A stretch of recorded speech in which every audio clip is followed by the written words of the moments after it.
and public discussions and allegations about solicitation and receipt of monetary inducements to consider and pass legislation. In my view, these remain allegations, but must ignite serious soul searching on us and the nation as a whole. Like I remarked at my inauguration, I once again wish to emphasize the sacred calling of leadership. As leaders and members of this honorable house, we are bound by the responsibilities and guiding principles of leadership and integrity enshrined in Article 23 of the Constitution. These are not idle principles, they are alive and speaking and must guide us, not just as leaders, but also as servants of the people of Kenya. Undoubtedly, without integrity, a man or a woman is nothing. Without integrity, leaders lose credibility among the people they lead. And without integrity, even the best executed roles are without impact. And without integrity, leadership means nothing. It fails. Honorable members, the question of integrity is therefore not a choice of what is convenient, but a choice of what is right. As leaders, we must lead from the front by upholding integrity in our different roles, and in this regard, in executing your roles as chairpersons of committees. We always tell our own children that to do good and to do right, you don't have to do it because you are being watched. You do it because it's important to do it anyway. So wherever we are, we must act responsibly, whether we are being oversighted or not, because that is a cardinal duty in human life. Indeed, honorable members, as members, it must be embedded deep in your hearts that you hold positions of public trust, which always demand that you must ask yourself a number of solemn questions. In anything you do, the internal monologue that you ought to hold must address the following questions. Is the manner in which I am exercising my roles consistent with the purpose and objectives of the Constitution? Do my actions demonstrate respect for the people of Kenya? Does what I am engaged in bring honor to the nation and dignity to the office of leadership that I occupy? Am I promoting public confidence in the integrity of the office I hold? Does the manner in which I am exercising my roles demonstrate objectivity and impartiality in decision making, and ensuring that decisions are not influenced by nepotism, favoritism, other improper motives, or corrupt practices? Does it demonstrate selfless service based solely on the public interest, demonstrated by honesty in the execution of my public duties? Have I declared my personal interests that may conflict with public duties? And am I ensuring accountability to the public for my decisions and actions? These are personal questions that find their basis in the Constitution and must be close to your heart at all times. As holders of positions of public trust, I therefore call upon you all to live true to these principles. The consequences of deviating from these principles of leadership and integrity are fully known to us. Indeed, Parliament recently enacted the Conflict of Interest Act 2025, which consolidates provisions relating to conflict of interest under one law. The Act, among other things, prohibits us in the performance of an official duty from granting a person preferential treatment beyond what is allowed by law or a written policy. This allows us from being influenced by offers of outside employment in the exercise of an official power of performance of your duties. Prohibits us from entering into contracts for the supply of goods and services, as well as contracts for the disposal of goods with the Parliamentary Service Commission, bars us from acquiring an interest in a legal entity that is party to a contract with the Parliamentary Service Commission, and restricts us from engaging in other gainful employment which is incompatible with our official duties, impairs your judgment in the execution of official duties or results in conflict of interest. Additionally, the Act establishes an enhanced wealth declaration model that requires you to submit wealth declarations on a biannual basis to the Parliamentary Powers and Privileges Committee under supervision of the EACC. In this regard, I direct the clerk to urgently appraise members of the new modalities of submission of the initial declarations to ensure compliance within the prescribed timelines. As your Speaker, I unequivocally restate my commitment to ensuring that the dignity of the House is upheld as envisaged in the law. Out of all obligations imposed on the Speakership, I owe this most to the institution of Parliament and the people of Kenya. Honorable members, we also have the issue of House business, quorum hitches, and so on. Honorable members, moving on, the other area that requires our intervention looking at the last 7 months is the issue of quorum. I don't need to overstate this. I just encourage you, honorable members, that emulate, I don't know who here was in Parliament with Martin Shikuku, Farah Maalim. I don't think Kainan found Shikuku in the House. Martin Shikuku, on each and every day, the Speaker found him in the chamber and the Speaker left him in the chamber. And for the entire sitting time, you would never see Martin Shikuku go to have a cup of tea or even respond to a call of nature. He will just be seated there. And he's the one who made us change the standing orders of Parliament to restrict times of debate. Because Shikuku, on a bill, and without repetition, without being ruled irrelevant, would debate a bill alone for 2 weeks. So after question time, the Speaker would call, this bill is still continuing, and Martin Shikuku was on the floor. And he'll come and speak from 3:30 until 6:30, then you go away. The next day, this bill is still continuing, and the man on the floor was Martin Shikuku. And he would go on to the end of the day, and at no time would anybody find him repetitive or irrelevant. He made us change the standing orders to restrict times that we speak and to create committee system. I want to urge you, and I've talked to my majority and minority leadership. If all of us seated here behaved like Martin Shikuku, we would never have a quorum hitch in the House. I don't agree, I don't know who said here, that when you have a business as a chair, you must be in the House. As a chair, you must be in the House regardless. And if all of you are in the House, then all other members, because many of you, apart from very few, are first-timers. In fact, the only chairs of committees who are first-timers are less than 4.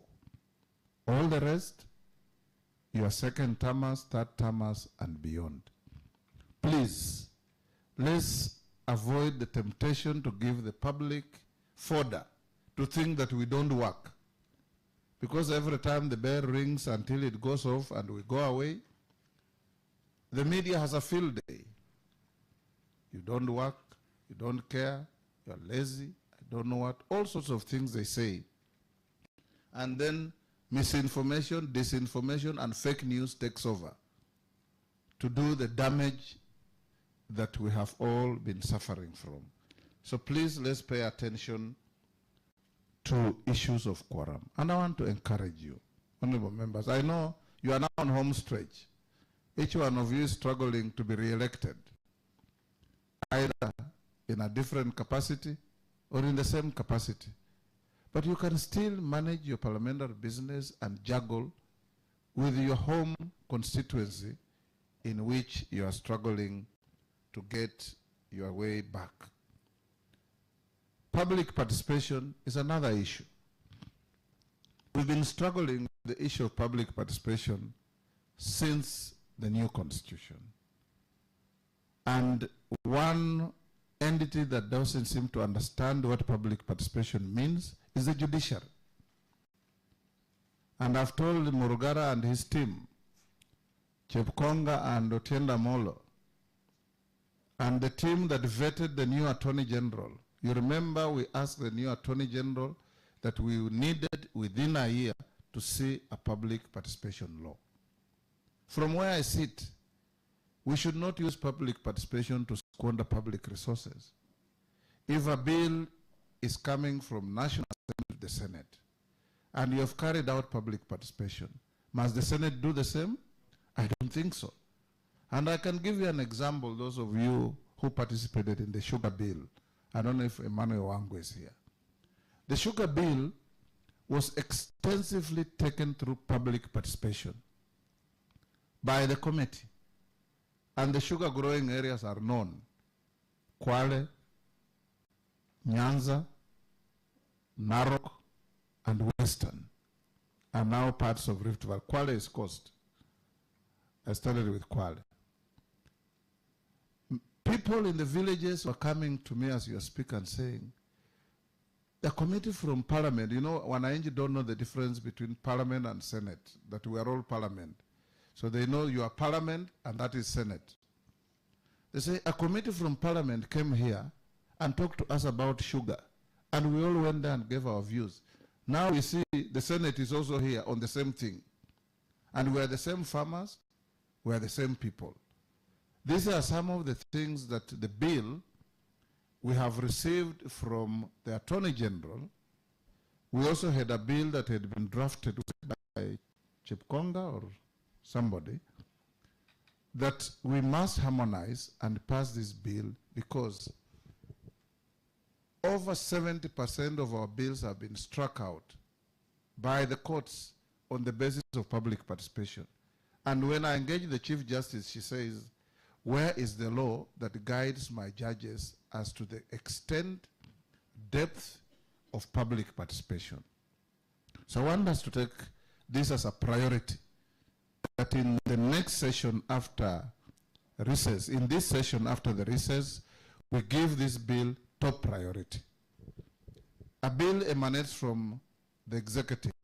A ministry carries out public participation. It comes to the House. We carry out public participation.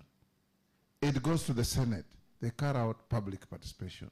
Somebody goes to court and says, oh, before they did it in the National Assembly, nobody went to the villages.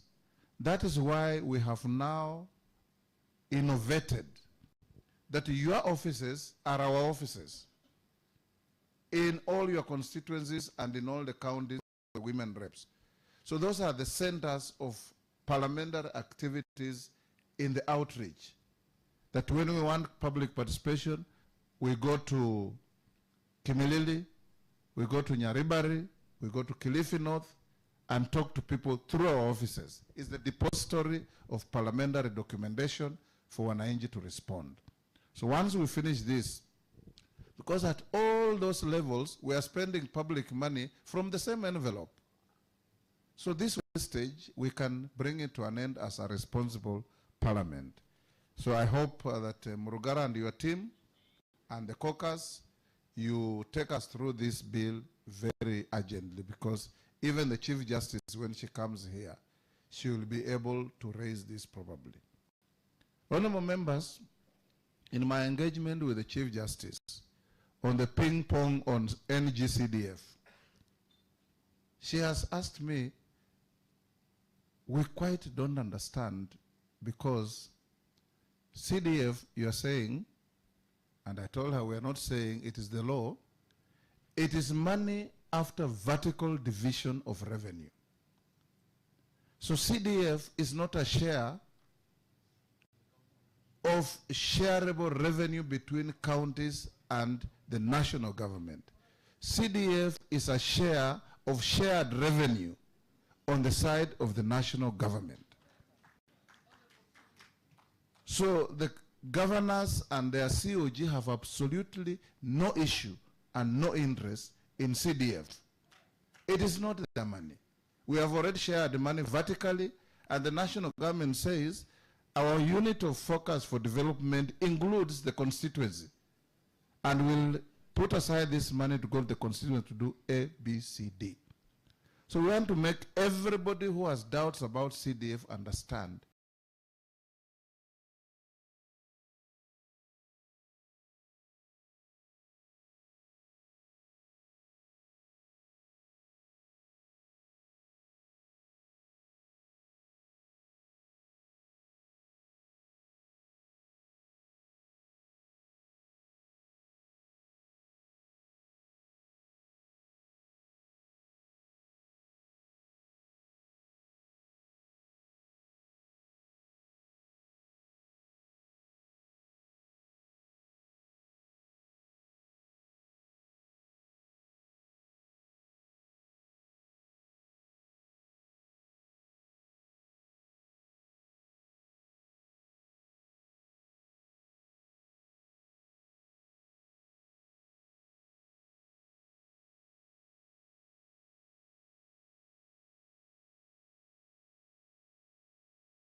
So let's protect CDF as much as we can.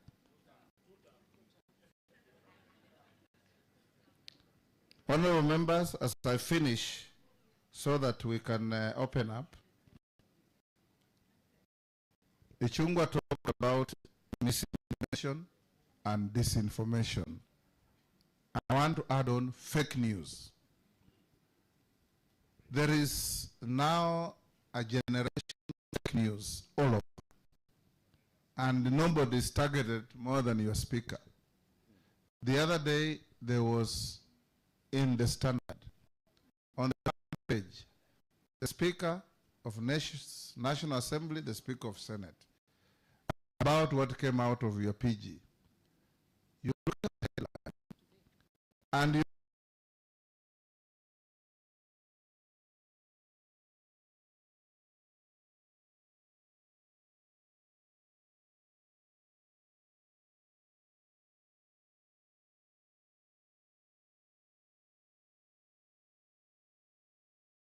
go to the story, there is absolutely no relationship.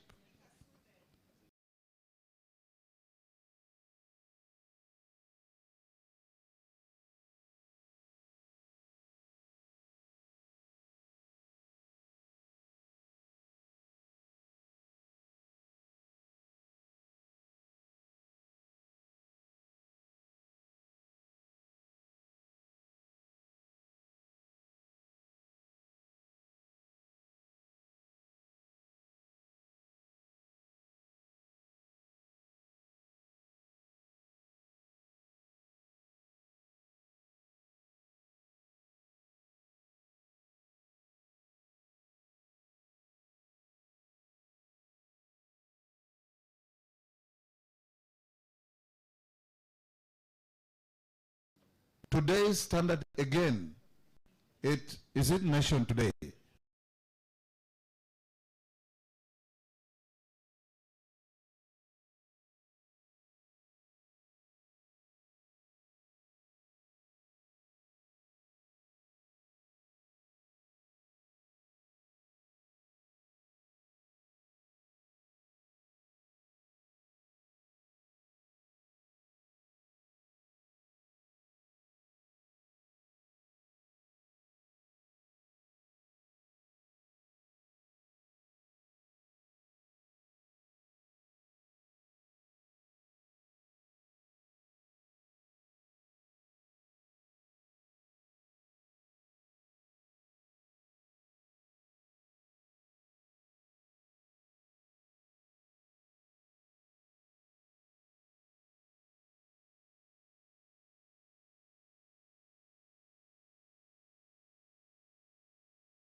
The return of the DCP party leader is happening today. What time is it? And also, the Interior Ministry has said that they will not allow unsanctioned meetings.